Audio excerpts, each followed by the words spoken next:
হু হু হু হু। ইহি বাবা গো।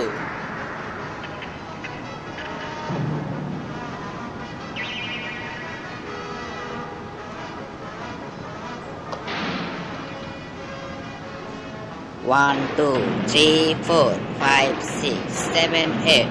সাইরা দেন বাঘের ভাই। চিঠি এসেছে। কে আবার চিঠি লিখলো? প্রিয় বাঘের ভাই, কিছুদিন ধরে টমের অত্যাচারে আমার জীবন শেষ হয়ে যাচ্ছে, তাই আপনার সাহায্য দরকার। ইতি জেরি। বুঝছি, পাজিটা আমরা একটু সাহায্য করতে হইব। তাড়াতাড়ি যাই, জানি না জেরি কোন বিপদে আছে। গরিব বাস আবার আসতেছে, জলদি পালা জলদি পালা। এক দোলাই খাইতে না খাইতে আরেক দোলাই খাইলে জীবন শেষ, নিজের কবর নিজে খরচা পালানোর পথ নাই।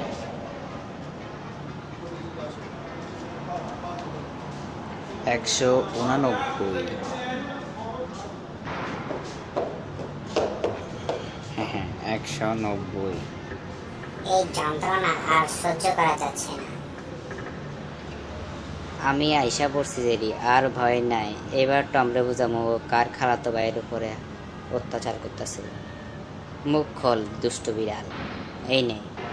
আরে কি হচ্ছে? তোমার সাহস তো কম নয়। এই পাজি বিড়াল, তুই কার খালাতো ভাইয়ের উপর অত্যাচার করতেছস? আমি যদি আরেকদিন দেখি তুই টেরি গায়ে হাত দিছস, তোরে আমি শেষ করে ফেলাম, বুঝছস? যা এখন ভাগ এখান থেকে।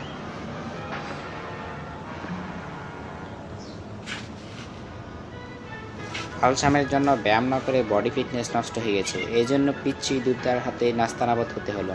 ব্যায়ামই এর একমাত্র সমাধান। হ্যাঁ ঠিক আছে, এবার বাকির মিয়াকে শায়েস্তা করব। নাও জেরি, শুরু করো। হায় হায়। জেরি এভাবে পালাইলো কেন? এটাই স্বাভাবিক, এই জন্য বলাই। আমারে কিল মারলা? নকআউট পাঁচ কারে কয় দেখো এবার। এই না।